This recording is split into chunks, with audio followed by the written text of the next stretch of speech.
Ce comparatif vous est présenté par Doc Biker, centre moto et scooter.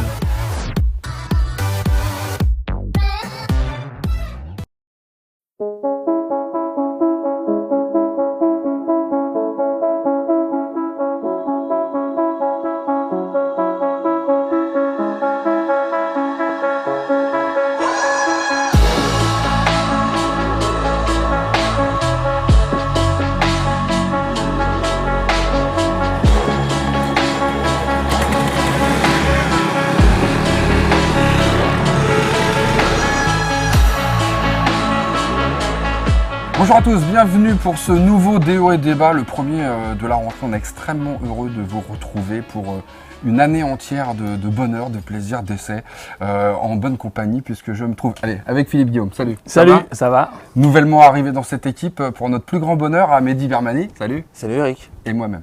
Eric, bon ça vous savez déjà un petit peu. On est de retour pour le duel, le comparatif que vous nous avez demandé à grand renfort de messages dans le dernier Forza 125 X-Max 125 qu'on avait fait avec Vincent et on vous en remercie d'ailleurs. Voilà, donc il est enfin arrivé, Forza 300 X-Max 300 et on a intégré un petit outsider, on s'est dit quand même un petit challenger qui va bien, Exciting S400i de Kymco. Pourquoi? Le prix? C'est vrai, le prix, parce que le prix de lancement, en fait, on est sur les terres déjà du X-Max 300. On est dans des gammes de prix assez similaires. Mais avec des performances. Il y a 100 € d'écart et puis il y a 10 chevaux de plus que sur le Honda. Donc et déjà, 10 Nm de plus que sur le Honda aussi. Énorme. Donc tout ça pour 100 €.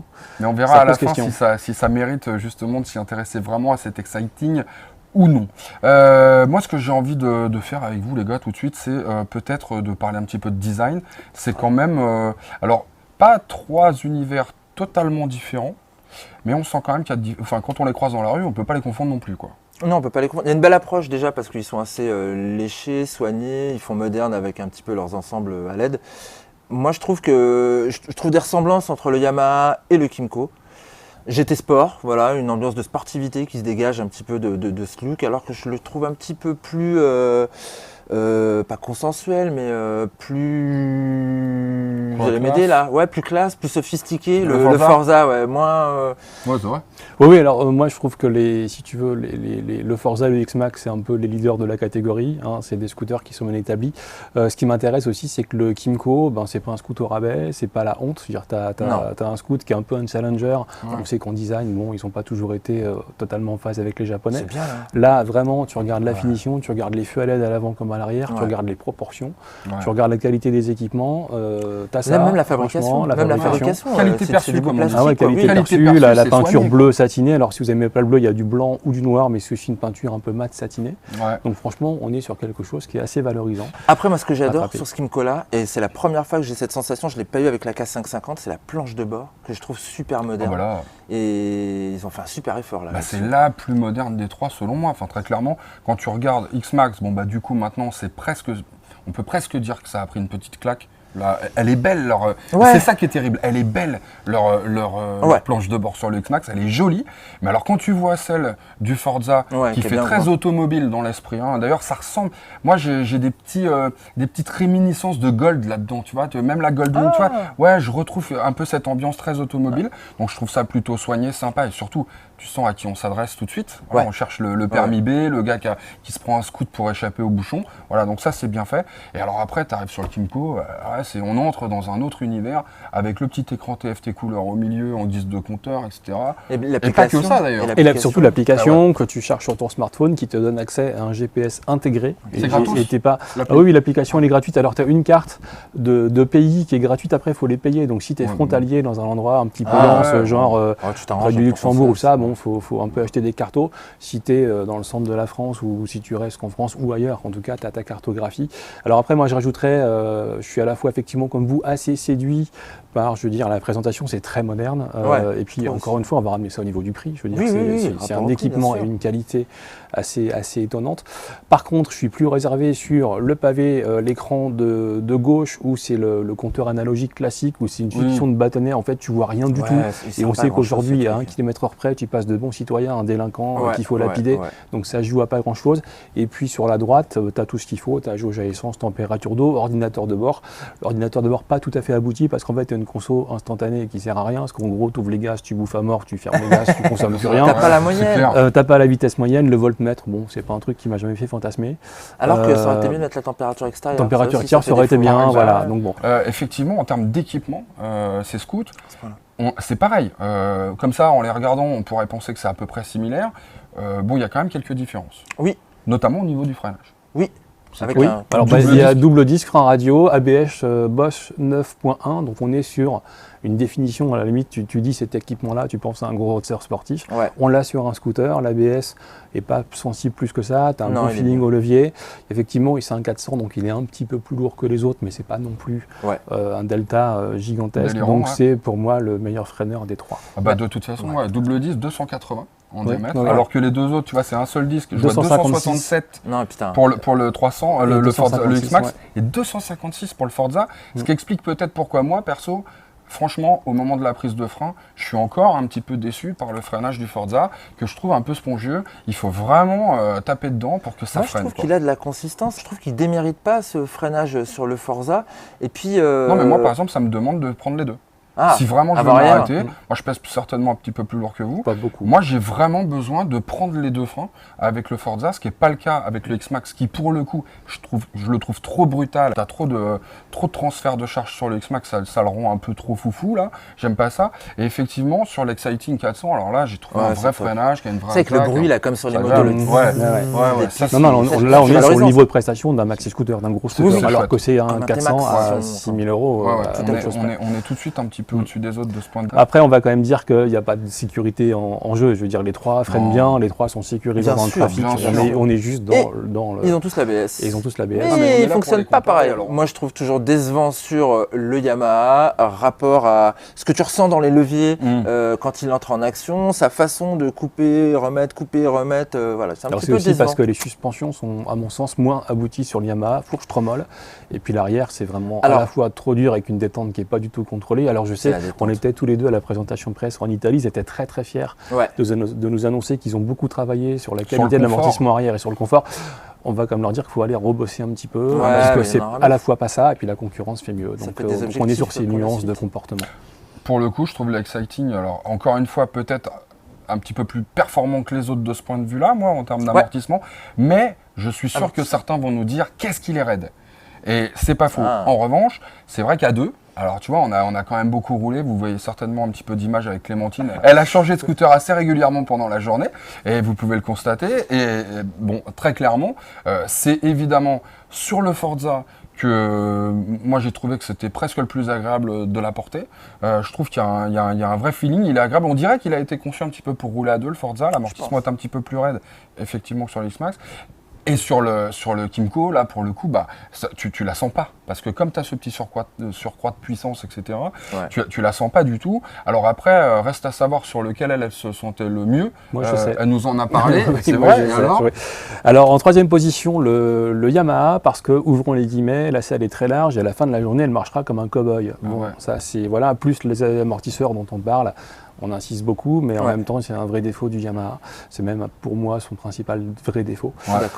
Donc troisième position, deuxième position pour le Kymco, elle est un petit peu au-dessus en termes de position, donc ça c'est bien. Par contre, elle prend un peu plus devant parce que la bulle du Kymco, même en position haute, est la plus basse des trois. Et puis surtout, tu as un énorme bourrelet en fait entre la selle pilote et passager sur le Kymco qu'elle a trouvé assez gênant. Et le Honda, il n'y a pas de défaut. C'est parfait. Voilà. Et c'est vrai que c'était agréable de la porter quand on était sur le Forza. On précisera quand même qu'on a, parce que par conscience professionnelle, main sur le cœur, on a quand même fait quelques départs arrêtés au feu rouge, au feu vert, parce que voilà, faut quand même préciser qu'en duo, le Kymco met la banane au 300 en solo. Ouais, mais t'as 10 chevaux de plus, c'est forcément. Mais moi, tu vois, sur les 300 sur les 300, très franchement, le X-Max part plus fort, reprend mieux. voilà, moi j'ai eu la sensation sur le Forza, c'est un petit peu bizarre et ça se vérifie évidemment pas dans les chiffres, mais tu as un petit peu la sensation que c'est le 125 qui a été prolongé. Tu vois, à l'accélération au tout départ, j'ai pas eu une sensation Parce que de c'est un 300. moteur linéaire.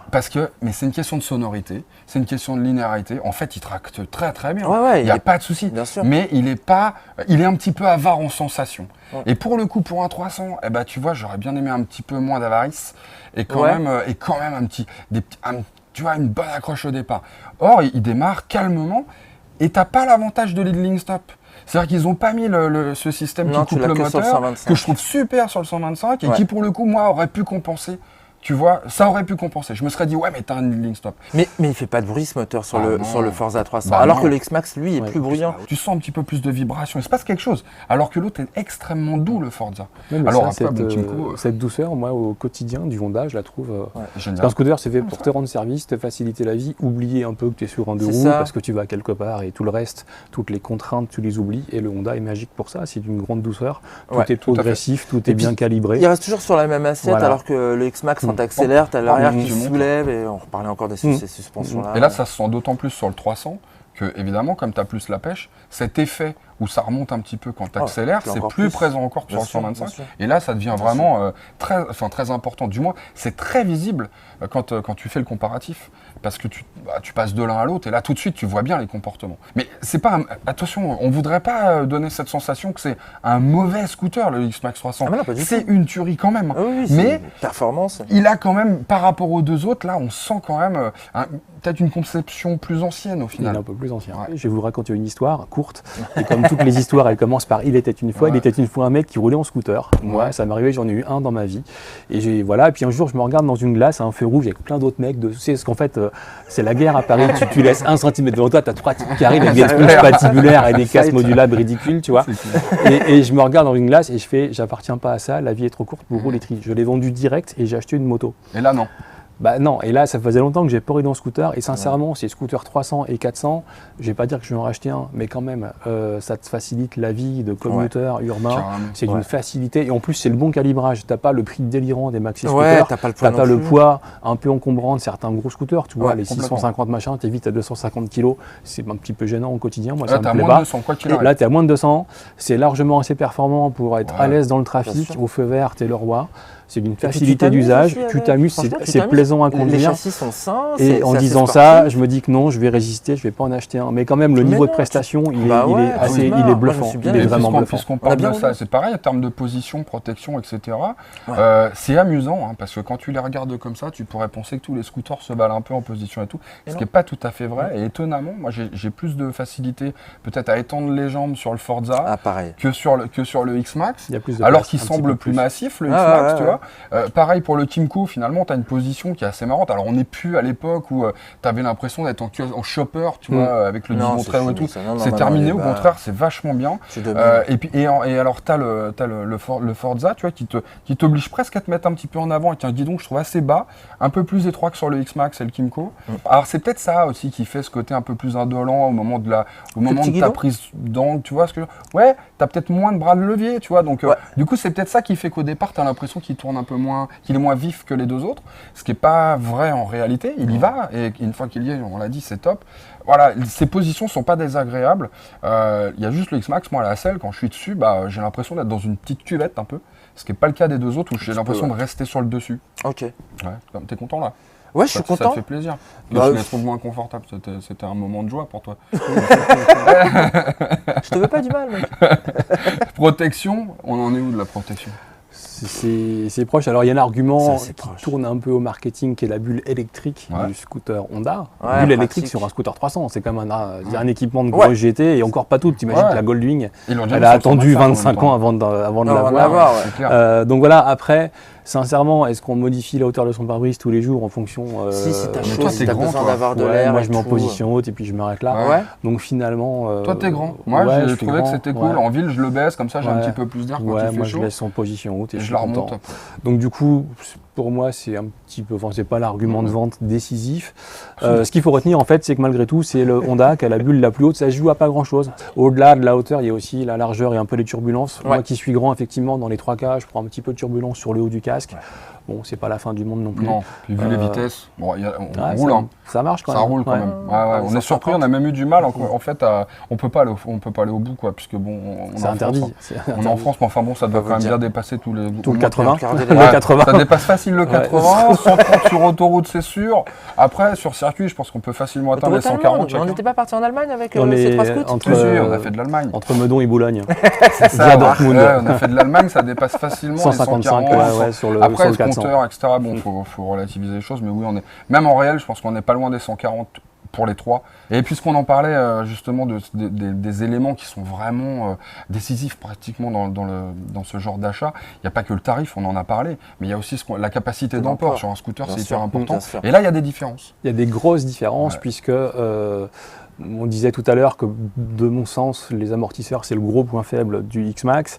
Le Honda n'a pas de gros point faible, c'est une conception assez remarquable. Le Kymco, lui, il en a un, il a plein de qualités. Franchement, c'est bluffant à ce tarif-là, etc. Le niveau de performance, la proximité du Kymco par rapport aux références japonaises, c'est impressionnant. Il y a un vrai défaut. Un énorme défaut, il n'y a pas de coffre. Alors s'il y a un coffre, tout petit, c'est une espèce de cuvette sous la selle pilote, il n'y a rien sous la selle passager. C'est pas si petit, mais c'est pas si grand, tu mets pas 2 casques. Un ordinateur portable, ça rentre pas. Non, enfin, tu vois. non. Donc c'est pas un scooter pratique. Alors après, tu peux mettre un truc, une espèce de verrue pas très belle, ça s'appelle un top case. Bon, on dirait aussi que le Honda a un top case avec la Smart Key. T'as pas à t'embêter avec un trousseau, machin, ça c'est vachement. Et alors là, je voudrais quand même dire un truc parce que une option, j'ai fait certes, le test. mais quand même. C'est une option, ça coûte dans les 500 € quand même, pour avoir l'intégralité. Ça fait cher la boîte. Oui, mais t'as juste un petit bouton à appuyer, tout ça s'ouvre, t'as l'impression que tout ça c'est électrique, un petit peu comme une Gold. Et puisqu'on parle de la Gold, j'ai presque l'impression, je vous assure, regardez, on a mis 2 casques à l'intérieur, je les enlève, je les mets sous la selle, et là je prends mon sac de sport qui est colossal, et ça rentre dans le top case du Forza, ce qui fait que vous avez les 53,5 litres sous la selle, et vous avez encore au moins 55 litres facile dans le top case. Donc t'as quasiment 45 avec tout le respect qu'on doit. J'en ai mis plus dans le Forza 300 que dans la Gold. Ça c'est quand même quelque chose. Et c'est un vrai plus pour celui qui veut rouler avec le top case et tout. C'est cool, c'est bien intégré, c'est joli. Franchement, ça c'est un vrai plus pour moi. Alors ça, on peut pas le dire sur le Kymco. Encore une fois, c'est compliqué. Alors c'est vrai que pour certains, le scooter c'est pratique. Il faut une capacité d'emport. Là, il perd des points. On va pas se mentir. Alors que le X-Max, t'en mets 2 aussi sous la selle. T'as 2 vides poche. C'est un peu plus biscornu que sous la selle du Forza en revanche. Il y a un truc que j'ai toujours pas compris, c'est pourquoi Honda, après 45 ans de normalisation des commodos, et même là où BMW avait arrêté ses commodos débiles de clignotants, a fait l'inversion klaxon. Enfin, alors chez Honda, ils te disent on s'habitue. On s'habitue à tout, même au sadomasochisme, tu vois, je pense. Mais quand même, enfin, encore que peut-être pas. Mais ou au foot Bruxelles. Le test serait intéressant, peut-être pas non plus. Je préfère le clignot et le truc inversé. J'ai cru qu'il allait dire, je préfère le. Non, en tout cas, bon, moi j'aime pas.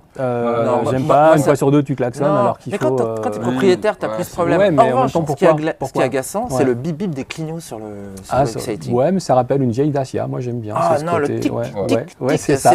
Moi, ça me dérange pas parce que je suis du genre à oublier de les enlever. Alors du coup, ce truc qui m'agace fait que je l'enlève. Alors que ça, j'oublie rarement mes clés, surtout quand j'en ai pas sur un scoot et le bip bip du X-Max. Dès que t'as rien, tu fais rien, tu t'arrêtes, juste tu t'arrêtes quoi, et il se met à biper. Et ben ça m'agace toujours autant. Ça, je le dis à chaque fois, mais c'est vrai, ça m'énerve. Donc ouais, c'est comme ça. Il y en a qu'un qui fait ça. T'es là, on s'arrête à 3 quelque part et puis d'un coup t'entends bip bip bip. À chaque fois, et tout le monde se fait avoir. Et ça, tu ne t'y fais jamais. J'en suis sûr. En tout cas, ça montre qu'on est sur du niveau de détail pour les départager parce que le niveau des prestations, au niveau de prestation des 3 est quand même assez étonnant. Bon, on n'empêche que si on devait se faire un petit classement, tiens, on va pas dire celui qu'on préfère forcément, mais si on se faisait un petit classement, on va dire quand même celui qu'on préfère. Je me lance ? Ouais, vas-y. Fatalement, t'es obligé de le dire si je fais un classement. De toute façon, on va dire la même chose. Alors moi, je partirai en dernier sur le X-Max. Ouais. Alors, bien entendu, c'est pas un mauvais scooter, on l'a dit. C'est juste une histoire de préférence et de feeling. Ouais. J'irai ensuite sur le Forza 300 et je finirai sur le X-Acting S400i, qui certes n'a pas d'anti-patinage alors que les deux autres en ont, mais finalement, moi, sur mon maxi, je m'en fiche. Ce que j'aime, c'est de l'agrément moteur, un beau scooter, bien fabriqué, à l'aise en solo comme en duo, bon freinage. Peut-être que je changerai les pneus. Moi, j'ai bien aimé les Pirelli Diablo Scooter du Forza. plus que les City Grip du X-Max. Ouais. Donc je pense que je me garderai peut-être 100 balles pour changer les pneus. Donc en fait, tu te gardes quand même l'Exciting au final. Ouais. Faut dire qu'en termes de prix, on l'a dit, hein, là on a par exemple 5799 pour le Forza, on est à 5899 pour le X-Max et on est à 6299. Attention, c'est pas le prix de lancement. Prix de lancement, donc 5999 pour le Kymco. Donc c'est vrai que ça, c'est tellement dans un mouchoir de poche que moi aussi, honnêtement, X-Max, je le mets en 3e position parce que je trouve qu'il est un petit peu brouillon par rapport aux deux autres maintenant, étonnamment. Alors que c'était très sportif, X-Max, je trouve que ça l'est nettement moins maintenant. Forza, un peu plus plan entre guillemets, beaucoup plus classe en termes de design que les deux autres. Il n'y a pas photo, la qualité de la peinture et tout. Moi, ça me séduit carrément, l'habillage en général. Enfin, je trouve qu'il est superbe ce scoot. Ouais. Et vous voyez les bleus, regarde la finesse du bleu de Honda. C'est la mode du bleu, d'accord, mais voilà, il y a du très sport chez les deux autres. Ouais, c'est vrai. Nous trois, les 3 scooters qu'on a. On est très sport sur les deux autres et celui-là joue la carte un petit peu du jeune 4 dynamique qui va à la défense. Ça me séduit quand même pas mal. Et puis le Exciting parce que c'est une bombe, quoi. Voilà, pour moi, ça c'est une bombe. Je pars au feu rouge. Même moi, bam, il part comme ça. J'adore ça. Voilà. Donc forcément, je mettrai l'Exciting. Ouais, c'est ça. Donc écoute, moi j'ai rédigé l'article qui sera aussi en ligne sur Moto Service et dans l'article il y a plein de rubriques, donc on décortique tout. Ouais. Donc il y a plein de rubriques, il y a plein d'occasions de mettre des points. Le Honda, il n'y a pas photo, il a 2 fois plus de points que tous les autres. Pourquoi ? Parce que sur chaque petit aspect, il n'y a pas de défaut, donc il gagne sur la qualité de construction, sur l'homogénéité, la douceur, etc. Il n'y a pas d'aspérité. C'est pas à dire je suis sur le Honda, c'est trop cool, mais en même temps au quotidien, et c'est aussi ce qu'on cherche sur un scooter 300, c'est assez remarquable.